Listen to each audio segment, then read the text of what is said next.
Hello everyone! Every two. Every three. Every four. And Every five. Because we are five. And guys, so for today's vlog, ay random vlog lang. I'm si Sean at samahan niyo lang kami sa gagawin namin ngayon. Ano ba yung gagawin natin ngayon, guys? Yes. So now we are doing our research and we need to pass this. So guys, please pray for us. Please, please. Look, guys. Our so dedicated leader na sobrang focus sa pag-aaral. Ano ba yan? Nagba-vlog na naman kayo? Oo, ikaw naman. Dave, nagbabayad tayo. Nagbabayad tayo dyan. Go. Hi guys. Now we're doing research kasi we only have 2 days to finish this. Sobrang dami na namin ginagawa and samahan niyo ako dahil kailangan na namin itong matapos right away. Kaya lang, yung mga kagrupo ko, look, wala silang ibang ginawa guys kundi mag-vlog. At nasingit pa talaga nila mag-vlog. Ayun na. Madami kaming ginagawa. Vlog na kasi tayo. Mamaya ka na mag-aaral. Mamaya ka na mag-aaral. Stop yun na yan.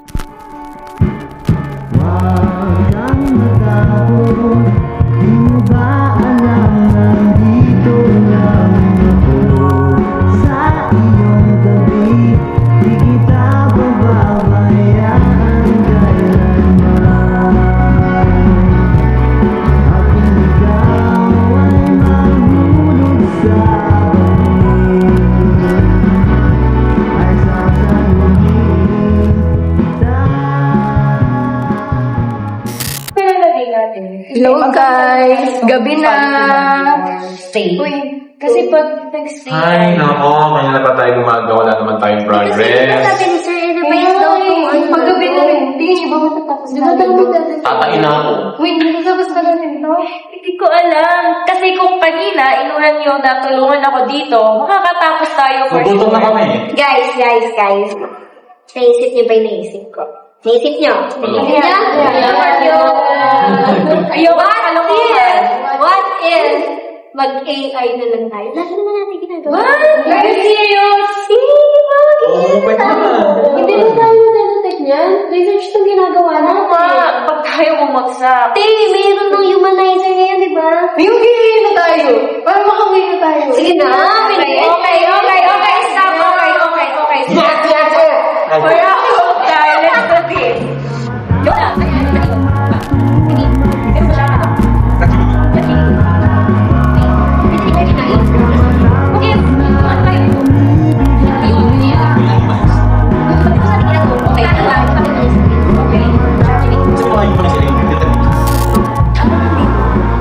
Yun na. Itong paragraph na yun.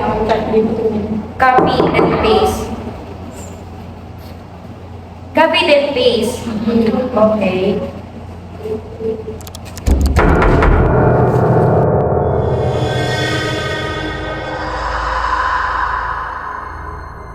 Teka, sino ba yun?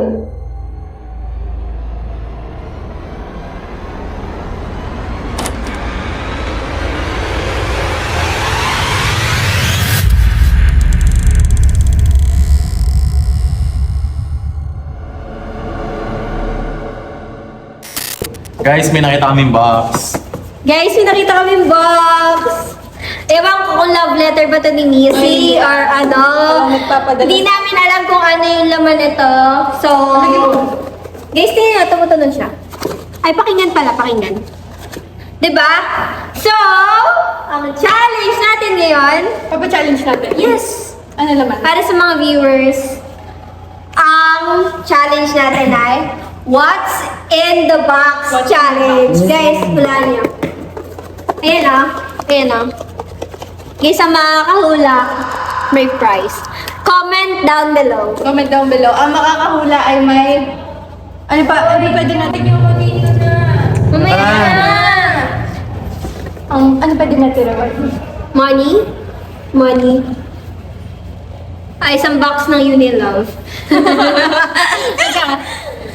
50 pesos, Gcash. Yes, 50 pesos Gcash, Ang guys. mga hula. Sige. So, hulaan nyo. Comment down below. And don't forget to subscribe to my channel. Oh my God. Ano nangyayari? Guys! Guys! Tingnan nyo! Yan, ano nangyayari? Hindi ko Ano ba pinindot mo? May napindot ka. Hala, baka nabalas ka na, sis. Diyos ko, paano nagagawin natin yun ngayon? Alam. Kung ano naman kasi pinagpipindot mo, Bad signal. Wala nga. Magaling na lang tayo ng signal. Okay. Sama ko. Paano ko? Tsaka, gawin mo yan. Yan. Bantayan mo na lang yung mga gamit, maghanap kami yung signal. Iwanan niyo ako dito. Kaya mo Kaya mo na yan. yan, malaki ka na. Basta yung mga gamit, baka mawala ah. What's up guys? Naghahanap kami ng signal ngayon. Wala kami makitang signal. Meron na kayong signal, wala pa? Wala pa. Same, wala pa. Kung paano hirap. Bakit tayo dito? Tara.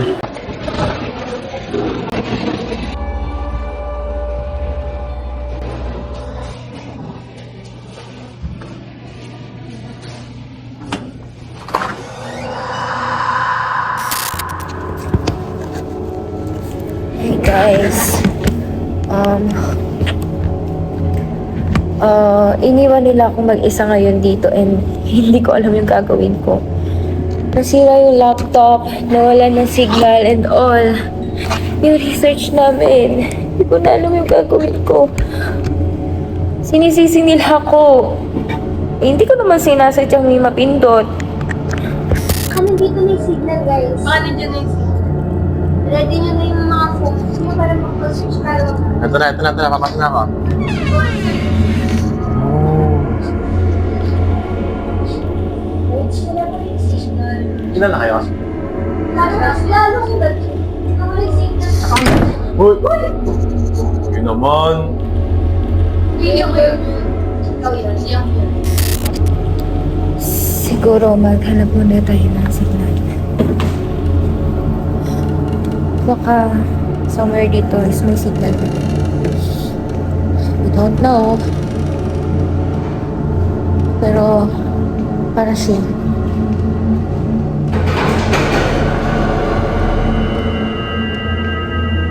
Guys? Guys, please, kung nang paprank man kayo, itigil nyo to. Guys? Sean? Missy? Please.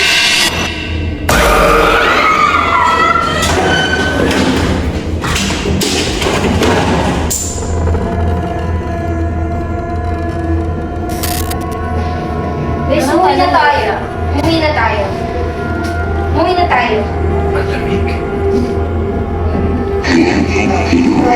Wait lang. Guys. Wait lang. Ilan na tayo dito? Hello? Number 10?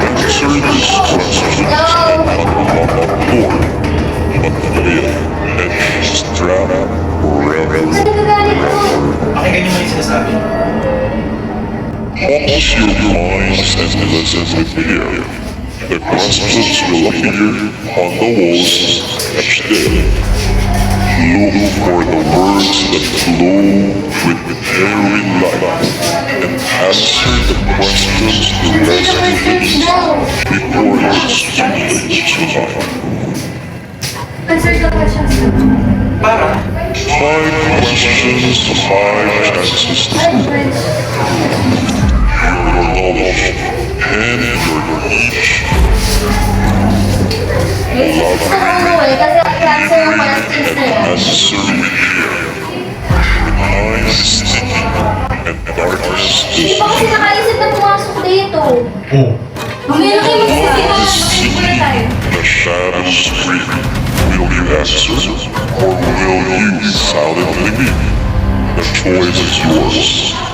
The fate is sealed. Will you rescue Denise or will us Griffin? Rescue Venus daw. Di ba nasa pa ba si Venus? You mean, nakuha si Venice?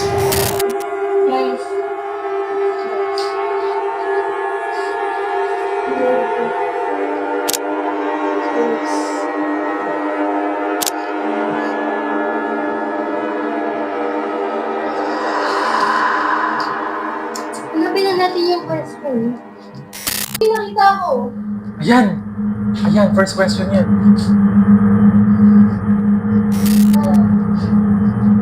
Ayun! Ito na. Ano ba? Ano na? Ayun, tatlo na? Tatlo na, dalawa na lang.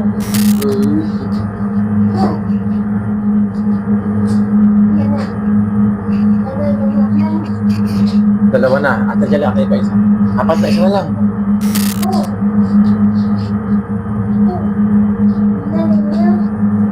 Okay.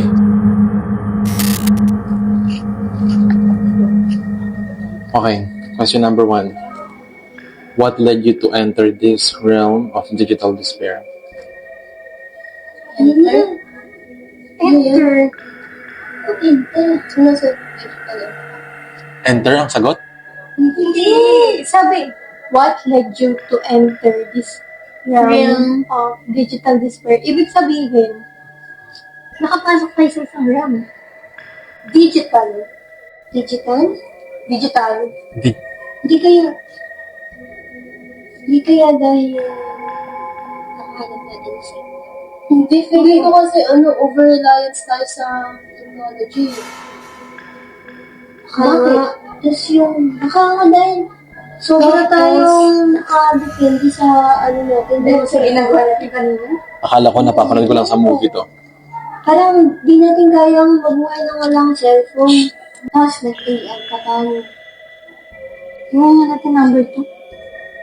So yun yung sagot natin sa number 1. Oo. Digital. Yes. Over-reliance. Over-reliance. How would you describe the problem of technology dependence in education? Too much dependence, ano? How would you describe? Dahil masyadong dependent. Parang ano yung nangyayari? Nagiging tamad. Nagiging tamad. Hindi tamad ba sa'yo? Hindi Hindi na sila nag-aaral. hindi na tayo nakapag critical thinking, wala na tayo, hindi na tayo nag-iisip ng tama.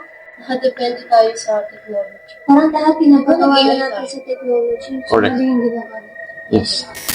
Kailangan natin magmadaling masagot yan. Bilis na, bilis na. Number 3. As a future educator, what's your solution to this problem? Problem ng over-reliance. Solution. Problem ng over-reliance. Solution. Teka, nag-iisip ako. Siguro we should strike a balance. Dapat, Yeah. Balance lang dapat. And dapat na tayo ang gumagamit ng AI. Hindi dapat AI ang gumagamit sa atin.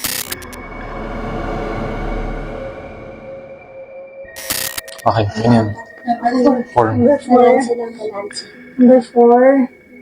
What will be the impact of your solution? Of course, the students will study more na hindi na sila nakarely masyado sa technology. Magagamit na lagi nila yung isip nila. Of course. Tapos, nalalaman nila na importante nga yung technology, pero mas importante na nag-iisip sila. At hindi sila ginagamit ng technology. Baka tama naman. Number 5. What resources will help you implement your solution? Ano yung solution natin? Balance. Hindi. Balance ba? Balance. Ito? Number 3. Balance. So, kung may balance tayo, what will be the impact? Okay, paano natin siya mai-implement? Yung balance. Discipline. Discipline. Of course. Everything will start with discipline. Discipline sa... Sa atin dapat muna mag-umpisa ng Of course. para ma-i-impart. Then after nun, we can campaign na sa mga kasama natin sa eskwela. Siguro nga, kaya siguro na nangyari ito. Para matuto tayo. At dahil educator na tayo, dapat tayo tutularan ng mga estudyante natin, ng mga estudyante natin. Yeah. Tapos tayo pa yung naging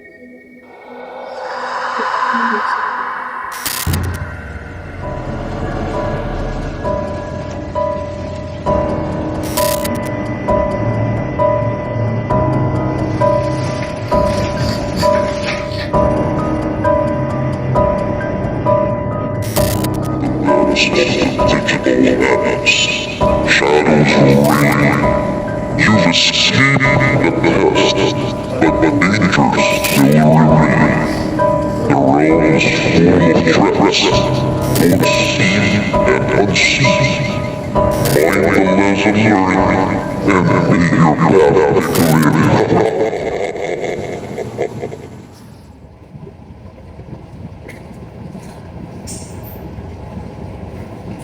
Okay. Easy. Yan, Shan! Ay!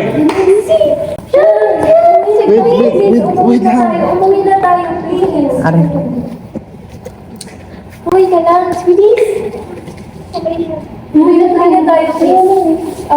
Tapusin na natin to. Let's all go home, please. Ngayon na. Tama. Kasi nasa iyo.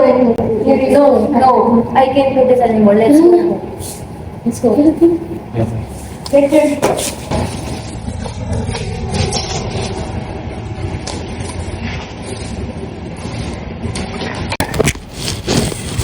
Guys, we need to go home. Goodbye.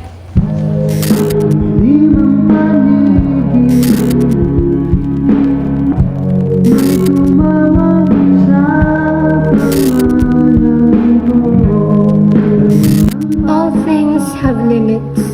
All things have good and bad consequences. In this modern era, technology is part of our lives.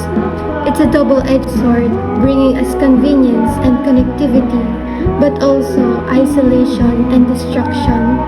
We've seen how it can take over our lives, leading us down a path of addiction and neglect. But what's scarier, our use of technology or technology's use of us? Are we controlling it, or is it controlling us? We must strike a balance, not overuse, not abuse.